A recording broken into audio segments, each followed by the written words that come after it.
Seja bem-vindo à MAP, Ministério Missões Abapai, o lugar onde os filhos se encontram. Se você deseja ser um membro desta casa de paternidade, te convidamos a se envolver nessas atividades a seguir.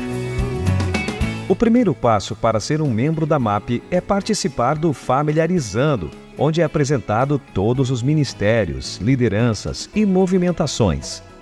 Em seguida, todos devem participar da escola Bíblia e Café, que acontece semanalmente com ensinamentos da base da nossa fé cristã. E agora, não de forma obrigatória, mas não menos importante, é essencial caminharmos juntos sob um discipulado ou discipulador. A MAP possui mesas de discipulado em todos os seus ministérios. Esses encontros acontecem a cada 15 dias. E como fazer se você tiver o desejo de servir em qualquer área do Ministério MAP? Primeiro, ter no mínimo 6 meses de membresia na MAP. Segundo, participar do curso de capacitação ministerial. E, por fim, estar assíduo nas mesas de discipulado e participando de algum grupo do DNA Movimento. Estamos muito felizes por receber você nesse dia. MAP, o lugar onde os filhos se encontram.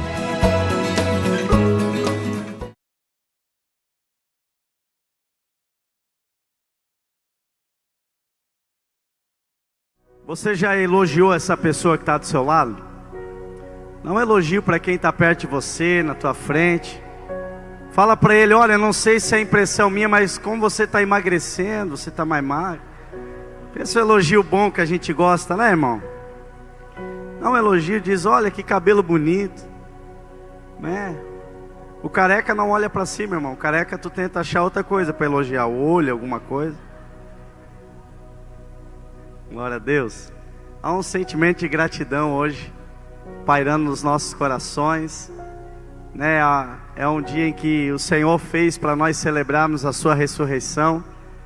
Nós não paramos na cruz. A cruz foi um estágio, foi um momento. A morte, ela foi necessária, mas nós estamos como aqueles que estão celebrando o momento do túmulo vazio, né? Nós temos uma cruz, mas ela está vazia. Glória a Deus. Eu nunca tive problema com a cruz, irmãos. Só tenho problema quando ela tem um Cristo crucificado ali, porque ele já não está mais ali. A Bíblia diz que ao ressuscitar, encontrar os seus discípulos, ele diz: eis que estarei convosco todos os dias, até a consumação dos séculos. A boa notícia é que ele está aqui essa noite. Glória a Deus. A morte venceste, o véu tu rompeste, a tumba vazia agora está. O quê? O céu te adora, proclama a sua glória. Por quê? Pois ressuscitaste, vivo está. Sim, Jesus. Inigualável, hoje pra sempre reinará. Teu é o reino, tu é a glória, acima de todo nome está. Jesus, aleluia. Maravilhoso é. Aleluia. Há uma expressão de gratidão no teu coração pelo que Ele fez por você hoje. Jesus fala para os seus discípulos: se uma semente ela cair em terra e não morrer, ela permanecerá só. Mas morrendo ela dará muitos frutos. Ela não vai ficar só. Sabe, muitas vezes as pessoas não compreendem porque algumas coisas têm que morrer na nossa vida. Muitas vezes a gente não compreende porque muitas coisas primeiro tem que dar errado para depois dar certo. Porque nós dizemos: está errado. Uma semente plantada, irmão, você não sabe quanto fruto ela vai dar ou se ela vai dar algum fruto. Mas você precisa confiar no processo que ela vai viver enquanto ela não aparece, o Senhor está cuidando dela.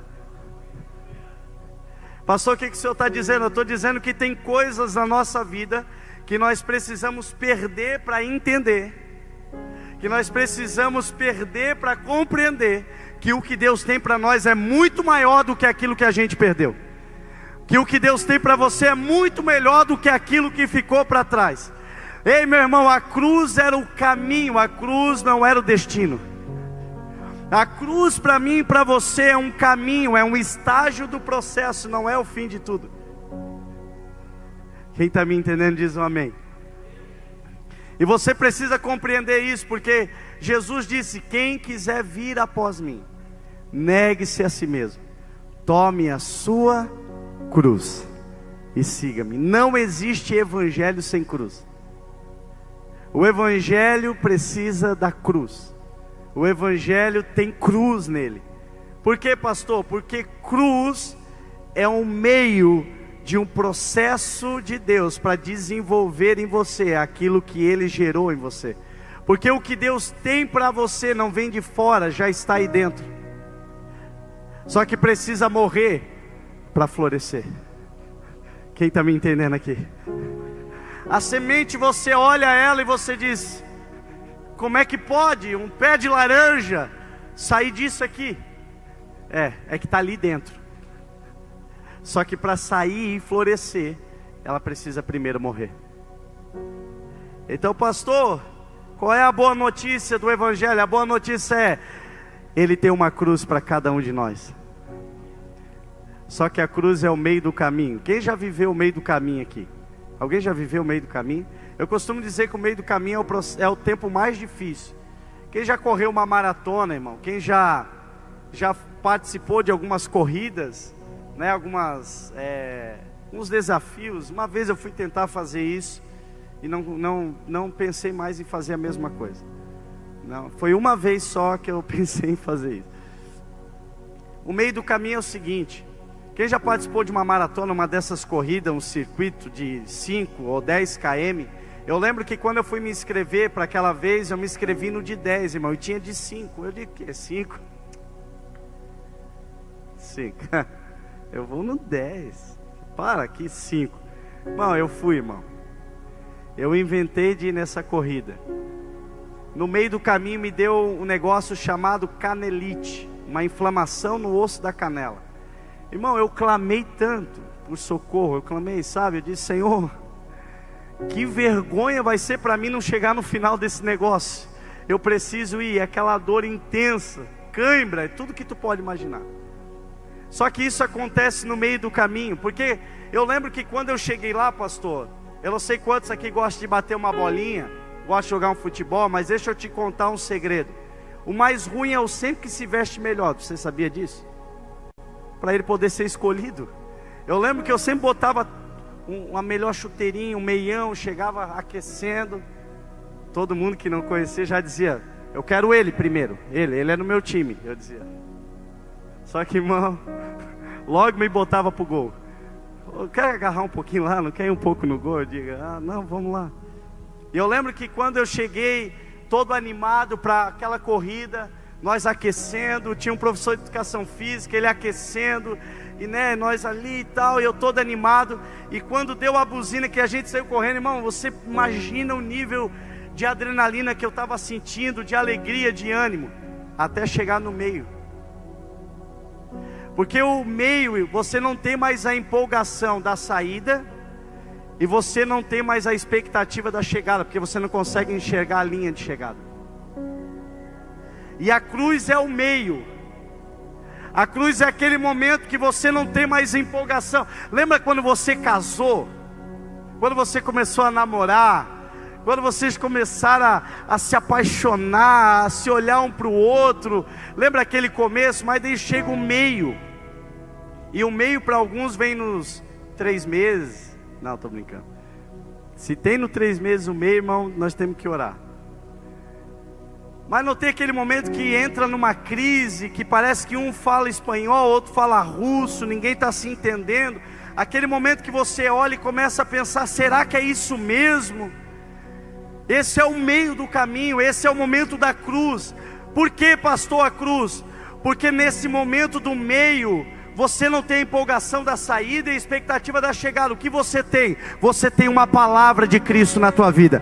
Eis que eu estarei convosco. É noite, está frio, está difícil, eu estou com você. Está doendo, eu estou. O Evangelho não neutraliza a dor, ele traz sentido para a dor. O Evangelho não é para tirar a dor de você, é para você entender que a dor que você está passando tem sentido, porque Ele morreu na cruz e fez sentido. Sabe por quê? Porque eu e você, aponta o teu dedo de profeta assim para você, assim ó, aponta aí, meu irmão. Eu e você estamos aqui, por isso a cruz fez sentido, por isso a dor, a morte, o sacrifício, o sangue derramado, a angústia de Jesus fez sentido. Então fique tranquilo, a tua dor também tem sentido. Tem algo dentro de você que vai sair para fora. Ei, meu irmão, escute uma coisa: as melhores coisas da nossa vida são geradas nos piores momentos da vida. Os maiores testemunhos são gerados nos piores momentos da nossa vida. Será que é só eu que tenho um testemunho desse para contar? Ou será que tem alguém aqui que pensou que a noite não ia acabar? Porque o choro pode durar uma noite, mas pelo amanhecer a alegria vai chegar. Mas tem a noite para enfrentar, irmão. Só quem já enfrentou dor de ouvido e dor de dente de noite sabe quanto dói a noite, irmão. Parece que a dor à noite é maior do que durante o dia. Porque junto com esse meio vem o sentimento da solidão, vem do sentimento de estar só. Jesus, quando estava no Getsemane, disse: Pai, passa de mim esse cálice, mas contudo seja feita a tua vontade. Quem já não pediu para Deus, quem já não disse para Deus, que fez como Elias debaixo de um pé de zimbro, um profeta, homem de Deus, irmão, um profeta que orou e parou de chover, orou e voltou a chover, orou e caiu fogo do céu. Meu Deus, o que é isso? Esse profeta deitou debaixo de um pé de zimbro e disse: Deus, eu não sou melhor do que os meus pais, recolhe a minha vida, tira a minha vida. Essa é a cruz, irmão. Quando você olha para a conta e está negativa, e você olha para o boleto e está positivo, tem mais boleto do que dinheiro. Quando você olha para dentro de casa e você não sabe uma saída para reanimar a tua aliança, o teu casamento, você olha e você diz: meu Deus, parece que não foi o Senhor que falou, porque está difícil, irmão. Escute uma coisa que eu vou te falar, que seja uma chave de Deus para a tua vida. Sempre depois de uma palavra profética, você vai ser provada nessa palavra. Deus disse para você: te prepara, filho, eu vou te dar muitos recursos. Um mês depois você está batendo a calculadora e a matemática não está batendo. Você está dizendo: Deus, peraí, o Senhor disse que o Senhor vai me dar recurso, e eu estou olhando aqui para a calculadora, e o Senhor disse que vai dar recurso, e a calculadora, sabe por que o Senhor está dizendo? Não te afirma na calculadora, te afirma na minha palavra, te afirma no que eu disse para você. Não é segundo o que você pode, é segundo o que eu falei que você pode. Por isso nunca, irmão, todo o ambiente da promessa é sempre negativo à minha possibilidade. Todo o ambiente do cumprimento da promessa. Jesus disse: eu vou reinar. Eles disseram: pronto, ele vai acabar com Roma, ele vai acabar com esse império. E Jesus morre. Aí os dois discípulos a caminho de Emaús, pois é, né? Frustrado. Aí Jesus aparece para eles no meio do caminho. Uau! Deixa eu te falar uma coisa aqui, ó, para você entender uma palavra que eu vou te dar aqui, ó. Ainda que você mude o percurso, Deus vai te encontrar no caminho e te trazer de volta para a rota. Então você não entendeu. Ainda que você mude o percurso, Deus vai te encontrar no caminho e te trazer de volta para a rota. Porque você pode desistir de um filho, mas Ele não se esquece dos seus filhos. Você pode, mas Ele não. Oh, aleluia. Urabacandoro. Irmãos, essa semana eu fui visitar um lugar junto com alguns pastores obreiros dessa casa, e eu conheci um homem que para mim é uma referência. Conheci ele pessoalmente, pastor Carlito Paz, da igreja da cidade. E o pastor Carlito Paz, ele fala parado atrás do púlpito. Ele fala lento, fala calmo. E eu olhei e eu disse: Senhor, eu não consigo parar quieto. O pessoal da câmera falou para mim: pastor, agora o que nós vamos fazer para te acompanhar? Eles têm que ligar no vezes 2 a velocidade da câmera. Porque é que nem ventilador, irmão, não consegue ficar parado. Já viu? E o Senhor falou uma coisa que é óbvia, mas Ele falou. Ele disse: olha pro teu dedão. Olha para uns risquinhos que eu botei nele. E vai lá ver se é igual a dele. Vai lá dar uma olhada. Põe vocês dois o dedão e vai perceber se é igual. Não é, né? Seja quem eu te fiz para ser. Porque a graça do Evangelho não é ser igual. A graça do Evangelho é a nossa diferença que nos une. A graça do Evangelho não é o Senhor fazer tudo Ctrl+C, Ctrl+V. É o Senhor fazer tudo diferente, mas o diferente que se completa. É uma porção de quebra-cabeça, irmão. Mas eu não sei se você já teve essa experiência. Pessoas que gostam de montar peças de quebra-cabeça, e tem aquelas peças bem pequenininhas, aqueles quebra-cabeça gigantes. E aí você chega, eu já tive essa experiência. Eu cheguei e olhei o quebra-cabeça de pá, cara, como é que tu conseguiu fazer isso? Só que de repente eu percebi que no meio daquilo tudo faltava uma peça. Eu disse para a pessoa: perdesse a peça ali? Ele disse: não, foi de propósito. Por quê? Porque a gente sempre vai perceber quem está faltando. Porque para ser completo, precisa ter todo mundo. Para ser completo, fala para o irmão que está, para ser completo você precisa estar aqui. Fala para a pessoa: para ser completo você precisa estar aqui. Aleluia. Como já diziam os pregadores assembleianos, para não ficar só nas minhas palavras, abra a Bíblia comigo, abra aí, 2 Coríntios, capítulo de número 5, versículo de número 18. Vamos ler o 18, o 19, o 20 e o 21. Vamos falar sobre o ministério da reconciliação. 2 Coríntios, capítulo de número 5, versículo de número 18.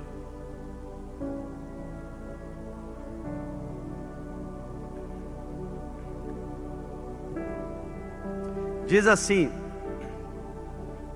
tudo isso provém de Deus. Eu estou lendo na versão NVI. Tudo isso provém de Deus, que nos reconciliou consigo mesmo por meio de Cristo e nos deu o ministério da reconciliação. Nos reconciliou consigo mesmo por meio de Cristo e nos deu o ministério da reconciliação. Versículo 19. Ou seja, que Deus em Cristo reconciliou consigo o mundo, não levou em conta as transgressões dos homens e confiou a nós a mensagem da reconciliação. Uau! Ele nos deu o ministério e confiou a mensagem. Portanto, somos embaixadores de Cristo, e Deus faz o seu apelo por meio de nós. Por amor a Cristo, suplicamos: reconcilie-se com Deus. O 21. Pois foi por nossa causa que Deus tratou como pecador aquele que não tinha pecado, para que nele nos tornássemos justiça de Deus. Reconciliação, eu busquei uma definição para isso. Nossa comunhão pessoal e íntima com Deus começa agora, por meio de Cristo, e será consumada quando Jesus retornar. Reconciliação é o retomar de um relacionamento e intimidade com o Pai, com Deus. E Ele nos devolveu. Irmãos, por muito tempo nós pensamos e agíssemos como se a causa principal do Evangelho era a salvação, e não é a salvação. A causa principal do Evangelho é o relacionamento. E Ele nos reconciliou, nos deu uma oportunidade de termos um relacionamento com Ele, de intimidade, um relacionamento de volta com o Pai. No Novo Testamento, Jesus substituiu os sacrifícios do Antigo Testamento pelo seu grande e suficiente sacrifício. Nós não precisamos mais de um cordeiro, nós não precisamos mais derramar sangue de animal. Por quê? Porque Cristo na cruz foi suficiente, o sacrifício suficiente por mim e por você. O ofício de Jesus Cristo como sacerdote é consumado em sua morte e ressurreição, que de uma vez por todas se torna definitivo e eterno. Irmãos, você não precisa mais pagar nada. Uma vez, eu não sei se você já ouviu falar disso, algumas pessoas perguntavam assim: Rafa, tá, vai ter duas vindas de Jesus, Ele vai vir e vai levar a sua igreja, e depois os que ficaram, como é que faz? Pelo seu sangue. Quem já ouviu falar isso? Que na segunda vinda depende do seu sangue. Irmãos, o sangue dele é suficiente. Não precisa do teu sangue, irmão. Amém? Amém? Portanto, ele é capaz de salvar definitivamente. Hebreus 5:25. Hebreus 5:25, coloca aqui para mim. Portanto, ele é capaz de salvar definitivamente aqueles que por meio dele aproximam-se de Deus, pois vive sempre para interceder por eles. Definitivamente aqueles que por meio dele se aproximam-se de Deus. Então quer dizer, nós somos salvos definitivamente por meio de Cristo, da sua obra. Não é o que eu faço, irmãos. Para salvação, o que Cristo fez é suficiente. Para o reino, o seu arrependimento é o primeiro passo. Quem me entendeu pode dizer amém? Para a salvação, o que Cristo fez é suficiente. Para o reino, o meu e o seu arrependimento é só o primeiro passo. Então nós precisamos ter a compreensão que o sacrifício de Jesus é definitivamente suficiente. Mas por que era necessário que Cristo morresse? Aí John Stott escreve uma frase e ele diz assim, ó: quem não entende a necessidade da cruz, não entende a gravidade do pecado. Quem não entende a necessidade da cruz, não entende a gravidade do pecado. Isso mesmo, o pecado atingiu e destruiu o relacionamento do homem com Deus. A necessidade da cruz é porque Deus nos ama e Ele nos reconcilia com Ele em Cristo Jesus. Quem lembra Gênesis 1, 2 e 3? Um relacionamento do pai com o filho, do pai com aquilo que ele denominou como a coroa da criação, e ele vai lá na viração do dia ter contato com aquilo que ele criou. Você já parou para imaginar como isso é poderoso? Um relacionamento, um caminho aberto. Você não precisa de ninguém para te representar, você tem livre acesso a Ele. Posso ouvir um glória a Deus por isso? Você tem livre acesso ao Pai, você não precisa de ninguém para intermediar você, porque você tem o livre acesso por meio de Cristo. Você pode estar com Ele. Pastor, mas o que é reconciliação? E aí eu fui orar essa tarde orando, e o Senhor me trouxe uma palavra para ilustrar reconciliação, uma retomada de um relacionamento. A parábola do filho pródigo. Quem já ouviu falar da parábola do filho pródigo? A parábola do filho pródigo éramos eu e você.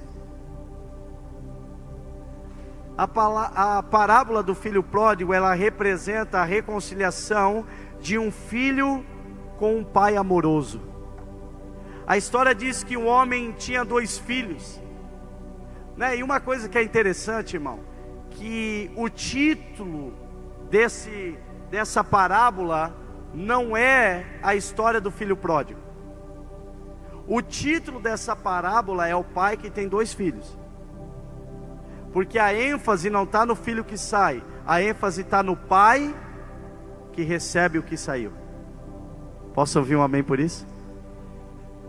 Essa parábola, ela está relatando a história de um pai que tinha 2 filhos. Um pede a parte da sua herança e diz: pai, eu vou embora, eu vou gastar minha herança. E sabe o que é interessante, irmão? É interessante que o filho, ele recebe do pai o que o pai construiu, mas agora ele decide gastar longe do pai. O filho recebe do pai e não gasta com o pai, ele gasta longe do pai. Esse rapaz se lembra de tudo que ele tinha, o momento em que ele estava lá desejando comer as comidas dos porcos, e ele lembra: na casa do meu pai a fartura, até os servos do meu pai, até os funcionários dele comem melhor do que eu. E ele diz: levantar-me-ei e irei ter com meu pai. E ele diz o seguinte: vou me levantar, voltar para o meu pai e dizer a ele: pai, pequei contra o céu e contra ti. Então, ao retornar para casa, ele recebe uma palavra. E eu gostaria que você se introduzisse comigo na história, se colocando na figura do filho pródigo. Imagina isso comigo. Você pegou o que o pai tinha de melhor para você, você gastou longe do pai, você perdeu todos os teus amigos. Por quê? Porque existem os amigos que são amigos do que você tem, não de quem você é. Não é verdade? Amigos que são amigos do que você tem, quando o que você tem acaba, eles não estão mais com você. E esses eram os amigos daquilo que ele tinha, porque quando acabou ele ficou sozinho. E a Bíblia diz que ele foi cuidar dos porcos. Imagina isso, irmão. Ele estava fedendo, porque ele estava trabalhando naquele chiqueiro, e com tanta fome, desejando comer a comida que os porcos estavam comendo. Era eu esse cara, era você. Mas aí, pastor, o que aconteceu? A história da reconciliação, Lucas 15, capítulo 15, versículo 22 ao 24. Olha o que diz: contudo, o pai disse aos seus servos: depressa, tragam a melhor roupa e vistam nele, colocam-lhe um anel no dedo e calçado nos pés, tragam um novilho gordo e matem-no, vamos comer e festejar, pois este meu filho estava morto e voltou à vida. Você consegue perceber a cruz aqui? Estava morto e voltou à vida, estava perdido e foi achado. Então começaram a festejar o seu regresso, o seu retorno. Aqui podemos ver 4 símbolos que representam a reconciliação que recebemos de Jesus Cristo, através da sua vida, do seu ministério, da sua morte e da sua ressurreição. Primeira coisa que a reconciliação faz, ela veio para colocar eu e você na posição de filho. Ei, olha para mim, olha aqui, o ministério da reconciliação, ele tem uma mensagem que nos coloca no lugar de filho. Todo sentimento de solidão provém de um coração firmado no espírito da orfandade. Todo sentimento de exclusão está fundamentado na base da orfandade. E a mensagem da reconciliação, primeiro lugar que faz com a gente nos coloca na posição de filho. Eu sei que você não gosta muito disso, mas isso é didático. Fala para quem está do lado: você é filho, você é filha. Fala isso.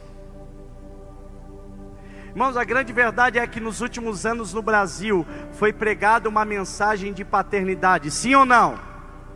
Sim. Foi pregada uma mensagem sobre paternidade, e paternidade revela Deus como Pai. Só que nós não podemos esquecer que paternidade não fala só de Deus como Pai, fala de eu e você como filho. A grande chave não é se eu estou disposto a ter um pai, a grande chave é se eu estou disposto a me tornar filho. Filho não pede para sair, filho, ele pergunta para o pai. Desculpa, filho não justifica a saída, filho pergunta para o pai. Filho não diz: pai, eu estou indo. Filho pergunta: pai, é do teu agrado? Filho não compra sem perguntar: pai, é da tua vontade? Olha o que diz o capítulo 15, versículo 22, a parte A: mas o pai disse aos seus servos: depressa, tragam a melhor roupa e vistam nele. Roupa, fala comigo, roupa. Essa palavra, a melhor roupa, do hebraico, quer dizer protos, que significa influência, honra, primeira posição. Aquele que não tinha nada, perdeu a sua honra, a dignidade, estava vivendo aquém dos planos do Pai, agora estava sendo restituído a sua roupa, vestes novas. O Pai tem pressa em nos restituir na posição de filho. Sabe por quê? Porque Ele te ama. E a primeira coisa que Ele faz, o que, pastor? Ele coloca roupa nova. Ele tem novas roupas. Pastor, o que isso quer dizer? Deus te fez para viver como filho. Veja só o que Ele disse sobre Adão na genealogia de Jesus. Lá em Lucas 3:38, filho de Enós, filho de Sete, filho de Adão, filho de Deus. Adão nunca foi uma criatura, Adão era filho. Deus nunca deixou de ser pai só porque o homem decidiu não viver mais como filho. Não, você não entendeu. Deus nunca deixou de ser pai só porque o homem decidiu não ser mais filho. Ele continua sendo pai. Pastor, mas o que isso significa? Significa que se você quiser hoje assumir a tua posição de filho, Ele vai ser o teu pai. Ele tem vestes novas para você. Ele tem uma roupagem nova para você. Roupa fala de honra, de dignidade. Eu não sei você, irmão, mas eu amo ganhar roupa. Não ouvi um glória a Deus. Essa camisa bonita que eu estou usando eu ganhei no meu aniversário. Oh, meu irmão, que pena que eu faço aniversário uma vez por ano. Devia ser umas 3, 4 vezes. Mas pastor parece que tem até o dia de pastor, né? Pegou a chave? Glória, dá para renovar o guarda-roupa 2 vezes por ano. Roupa fala... tem o Natal também. Roupa fala de dignidade, irmão. Quando você vai para um casamento, você não procura a melhor roupa? Por que, irmão, você procura a melhor roupa? Eu fui na minha mãe estava se mudando de casa, e os meninos foram dar uma força para minha mãe lá na casa dela. E aí foi o Cauã. Eu disse, o Cauã chegou lá, irmão, eu olhei para o Cauã, camisinha preta toda bonitinha, calça preta todo bonitinho, está aqui ele ali. tênisinho preto todo bonitinho. Eu disse, rapaz, não está combinando a roupa. Ele vai trabalhar? Será que ele sabe disso? Aí, irmão, o resultado de como ficou a roupa você já sabe. Aí outro dia a minha mãe contando para mim hoje que o Cauã voltou lá, ela disse, agora sim, agora tu tá com roupa, chinelinho, né, a roupinha mais batidinha. Porque a roupa, ela condiz com o lugar que você está, com o ambiente que Deus te inseriu. Então, se Deus está me inserindo num casamento, eu vou botar a melhor roupa, irmão. Eu sou celebrante de casamento e o meu maior desafio, eu sempre falo com o noivo o seguinte, eu digo para o noivo assim, já tem o teu terno? Já? Que cor que tu vai usar? Tal. Gravata tu vai usar? Tal. Qual gravata tu vai usar? Tal. Sabe por quê, irmão? Porque eu não quero competir com o noivo, ele é o momento, então eu vou mais... para não competir com ele. Então, se ele está usando azul, eu uso todo preto, para nós não competir no mesmo ambiente. Mas sempre que eu vou no casamento, eu vou lá no guarda-roupa, eu quero a melhor roupa. E sabe o que o pai está dizendo para ele aqui? Você está voltando para o melhor lugar que você pode estar. Eu vou te colocar a melhor roupa. Você não está mais no chiqueiro, você está na casa do pai. Eu vou te vestir com roupas que te trazem dignidade, roupas que te trazem honra, roupas que definem o pai que eu sou para ti. Ei, meu irmão, Deus está te inserindo no lugar, está te vestindo de algo que está dizendo, eu sou o teu pai. Ah, meu Deus do céu, não, eu não ouvi glória a Deus. Eu não ouvi glória. Ei, eu estou te vestindo com roupas de honra. Eu estou te vestindo com roupas de dignidade. Eu te chamo de filha. Você tem um pai. Você não é órfão. Chega de roupa rasgada. Chega de andar como aquele que não tem um pai e uma mãe. É, meu Deus do céu. Você é filha. Você é filho, irmão.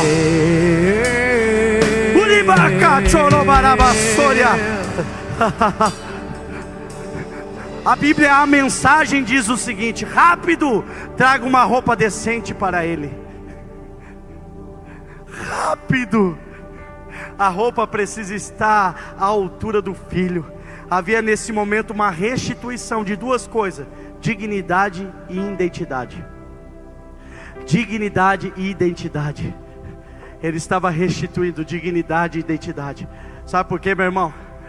Porque o servo do pai se veste como servo, mas o filho do pai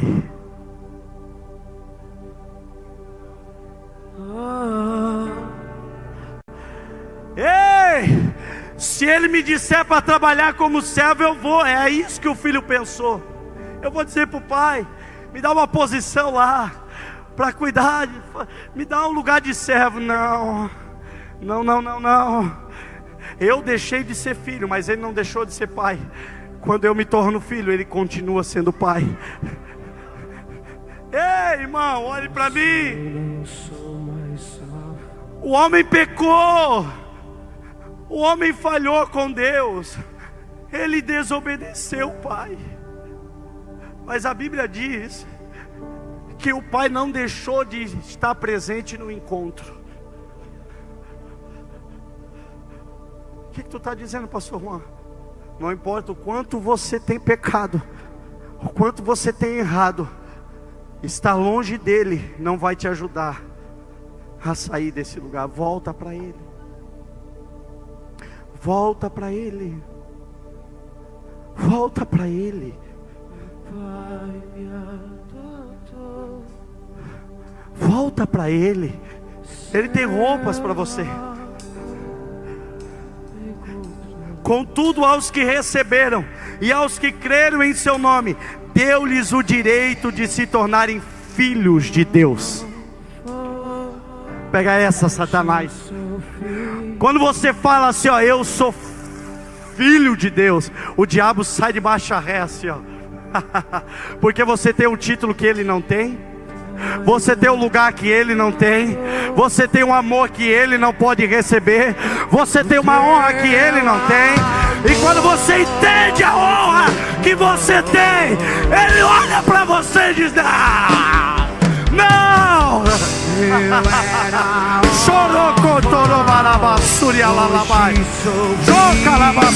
Declare isso, declare isso. Oh!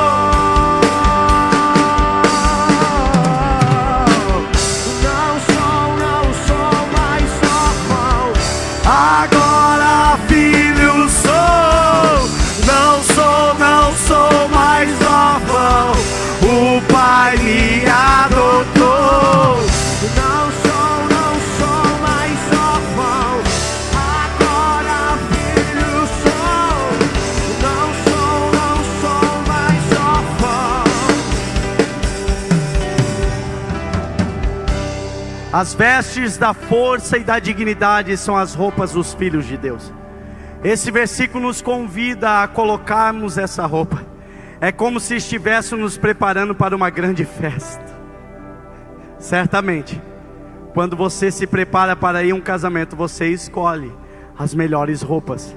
O Pai escolheu a melhor roupa para você hoje. Você está vestido de dignidade, honra.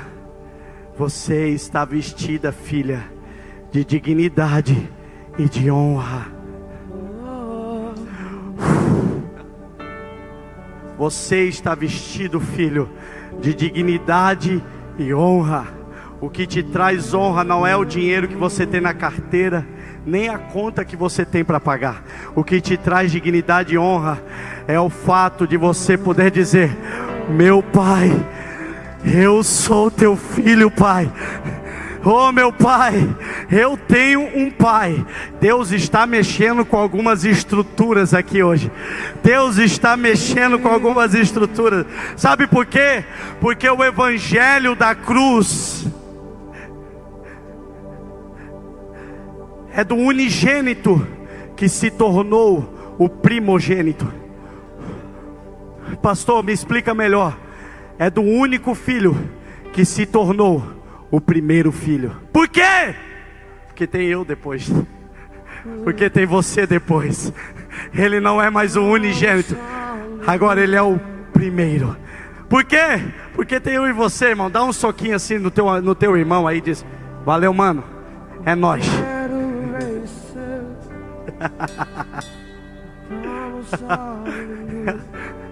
Fala pra ele: é nós, irmão. Nós somos filhos. A mensagem da reconciliação nos posiciona primeiro como filho.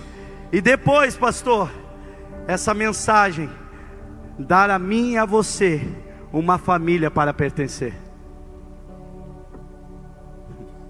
Olha o que ele diz: coloquem um anel em seu dedo.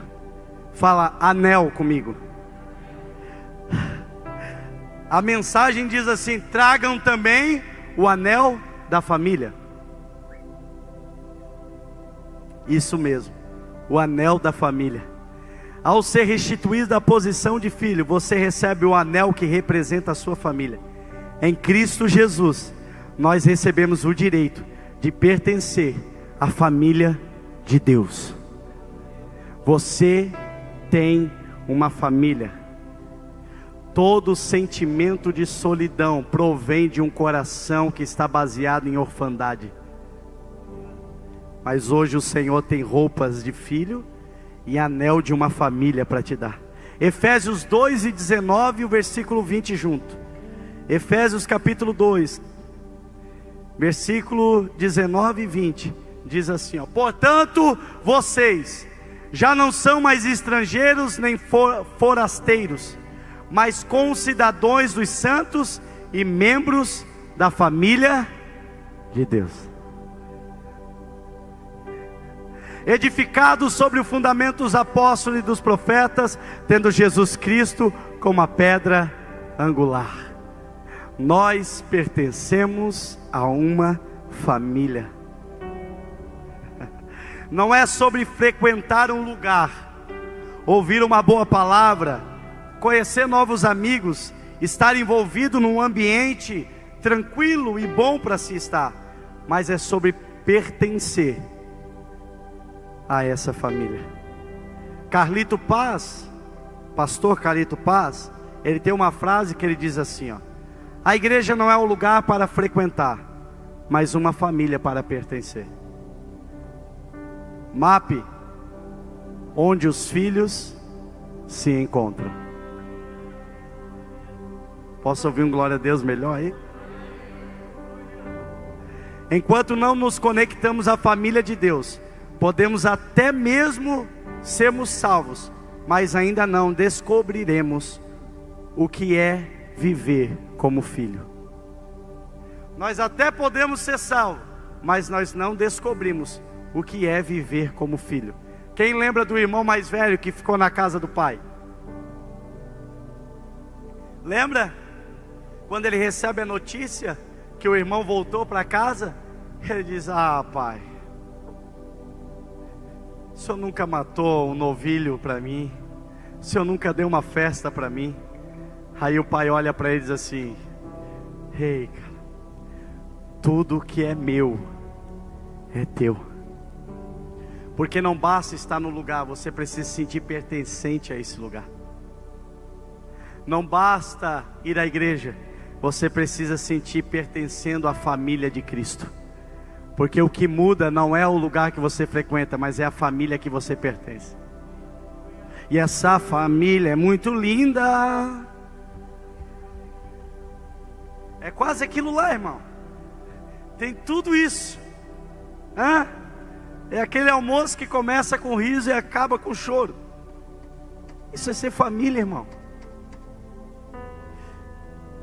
Eu não sei se você já viveu a situação, mas eu e meu irmão se criamos um tempo junto, o Paulo, e a gente cresceu, e dois meninos no mesmo território, eles tentam dominar o território. Não sei se já aconteceu lá na tua casa. É dois galos no mesmo espaço, e eu e ele tinha quase a mesma idade, e de vez em quando, irmão, fechava o tempo. E quando fechava o tempo, claro, eu sempre apanhando, porque eu era mais novo, era só um ano e pouco, mas eu apanhava do mesmo jeito. Eu apanhava, e no final de apanhar dele, brabo, eu olhava e dizia: eu não sou mais teu irmão. Irmão, tem como eu não ser mais irmão dele? Tu sabe por que não? Porque o mesmo DNA que corre nele, corre em mim. Só tem uma forma de eu deixar de ser irmão dele: eu morrendo. É o DNA, o sangue, a vida que há em mim se desvair. Mas como eu não queria morrer, irmão, depois a gente já estava brincando tudo junto. Coisa de irmão, né? Para mim não ficar sozinho. Quem já brigou com o irmão aqui? Só para mim ver. Glória a Deus, aleluia. Já pediu perdão? Já perdoou? Glória a Deus. Nós vamos cear hoje, irmão.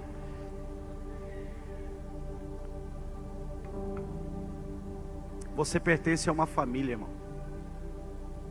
Você pertence a uma casa. Nós precisamos abrir mão desse sentimento de exclusão, de divisão. Ei, meu irmão, se o dia que você achar uma igreja perfeita, me avisa que eu te aviso. O que eu te aviso, pastor? Me avisa que você encontrou a igreja perfeita. E o que você vai me avisar, pastor? Não entra nela e nem me leva para ela. Por quê? Porque nós dois somos ruinzinhos. Quem concorda diz amém. Não, nós somos tudo ruinzinho, irmão. Então não tem igreja perfeita, sabe por quê? Porque a igreja é feita de gente. E gente, irmão, um dia acorda rindo, tudo é brincadeira, tudo é alegria. No outro dia acorda atravessado. Não é verdade? Ou é só lá em casa? Não, amor, eu te amo. Não, lá em casa não acontece. Eu e tu é sempre alegria, nós dois. Algumas passagens bíblicas nos ajudam a entender a importância que o anel exercia dentro do contexto judaico e da cultura daquela época. Quem lembra de José do Egito? Lembra? Gênesis 41, 42 diz o seguinte: em seguida o faraó tirou do dedo o seu anel de selar e o colocou no dedo de José, mandou vestir linho fino e colocou uma corrente de ouro em seu pescoço. O anel representa a autoridade. Ele estava indo para dentro daquela casa.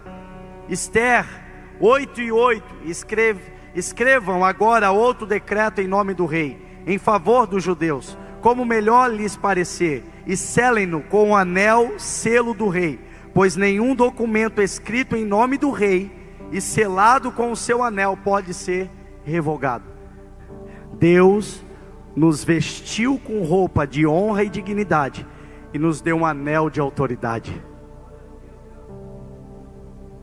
Cara, esse cara está comigo. É tu que está dando glória a Deus?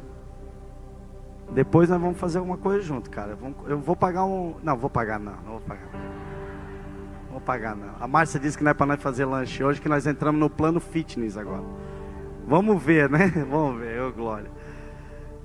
Irmão, ore por mim, amém? Quando a esposa diz, a coisa fica feia. Eu já disse 1 milhão de vezes: amor, agora acabou. Agora vamos se cuidar, vamos para academia, vamos fazer isso. Mas agora ela falou, agora eu estou frito. Como vimos, o decreto era uma forma de revelar a identidade de uma pessoa e a sua posição de autoridade. Quem geralmente possui anéis são príncipes, nobres e pessoas de grande influência. Quem possui anel, príncipe, nobres e pessoas de grande influência. Cutuca a mãe. Fala, eu tenho um anel. Tem anel, sou filho, o quê? Tás bobo, tás? Como membro da família de Deus, eu e você nos tornamos cordeiro com Cristo. Esse anel não nos dá só uma autoridade, mas nos define como membro da família, tendo dentro dessa família uma herança. Você tem uma herança. Você sabia disso? Você possui uma herança. Eu possuo uma herança. Romanos 8:17. Romanos 8:17 diz assim, ó: se somos filhos, então somos herdeiros, herdeiros de Deus e co-herdeiro com Cristo, se de fato participamos dos seus sofrimentos, para que também participamos da sua glória. Irmão, por que eu tenho que levar a cruz? Porque eu quero participar da glória. Você entende isso? Sabe como que a gente percebe quem é família? Sabe como? Porque você vê a pessoa na pior hora dela, a família está do lado. Você sabe quem é família por quem permanece do lado no momento difícil. Você define quem é família. T.D. Jakes, ele escreveu uma frase, ele disse assim, ó: se você suportar o peso da cruz, Jesus carregará o peso da sua coroa. Se você suportar o peso da cruz, Jesus carregará o peso da sua coroa. Só para você entender, você está suportando o peso da cruz, e você chegou, Jesus está carregando o peso da sua coroa.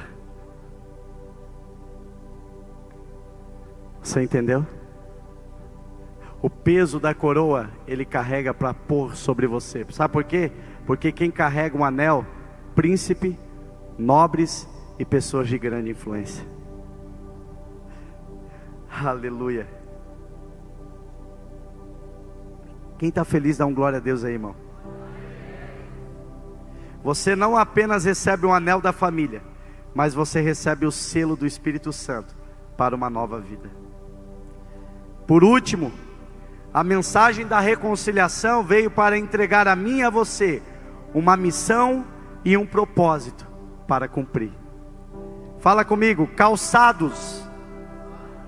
Lucas 15:22, a parte C diz: e calçado em seus pés.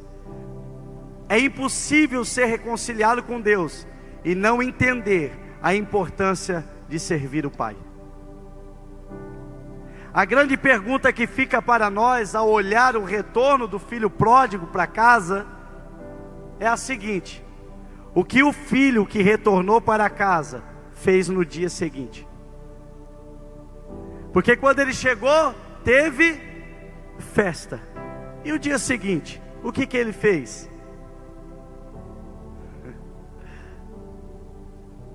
Ele foi agir como filho, foi cuidar das coisas do seu pai. foi cuidar dos negócios do seu pai. Ele foi pastorear o rebanho do seu pai. Ele foi ajudar o seu pai na gestão da casa. Se você, aqui eu botei como exemplo, se você for almoçar na minha casa, eu não direi a você, lava a louça, passa um paninho no chão. Mas eu direi às minhas filhas, ajude a tirar a mesa. Organiza aquilo ali para o pai. Por quê, pastor? Porque você na minha casa está visitando. A minha filha na minha casa, ela é filha. E quando você é filho na casa do pai, você serve o pai. Posso ouvir um glória a Deus? Toda revelação é seguida de uma missão. Quem tem uma revelação de Cristo, recebe dele uma missão. Irmãos, filhos que têm vestes e...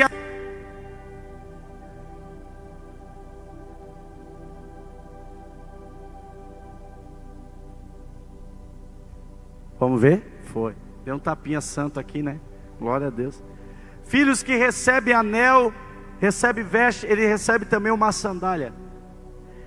Ele não é perdido no seu propósito. As sandálias revelam o porquê você está dentro da casa do Pai. Por quê, pastor? Olha aí, olha por exemplo, o exemplo de Isaías, que teve uma revelação. Isaías se coloca como aquele que é a resposta para as perguntas de Deus. Isaías 6:8, então ouvi a voz do Senhor conclamando: quem enviarei? Quem irá por nós? E eu respondi: eis-me aqui, envia-me a mim. Aleluia. As nossas sandálias representam o servir a Deus, as pessoas e o seu reino. Quem tem sandália serve o Pai, as pessoas e o reino. Efésios 6:15 diz: e tendo os pés calçados com a prontidão do evangelho da paz, quem recebe as melhores roupas e anel da família, recebe o calçado de servo também. Não, você não entendeu. Quem recebe as melhores roupas e um anel, também recebe calçados para servir. Esse mês, agora que passou, eu fiz uma escala no estacionamento aqui. E agora em abril eu vou fazer uma escala no Kids. Eu vou contar a história para as crianças, vou servir as nossas crianças. A cada escala que eu estou dentro da Liga do Servir, eu faço parte ali, estou debaixo da liderança do pastor Márcio, do Anderson ali, servindo junto naquele local.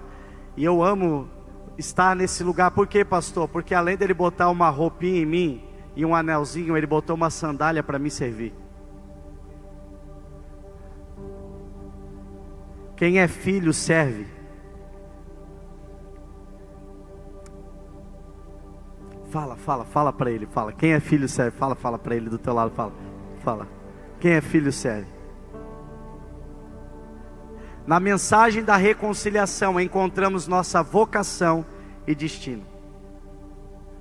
E ele disse, Lucas 15:22, traga um novilho gordo e matemo-lo.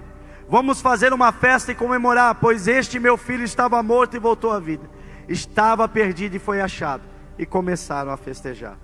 Hoje é dia de festa e celebração, porque aquele que estava morto voltou à vida. Hoje é dia de festa e celebração, porque aquele que estava morto voltou à vida.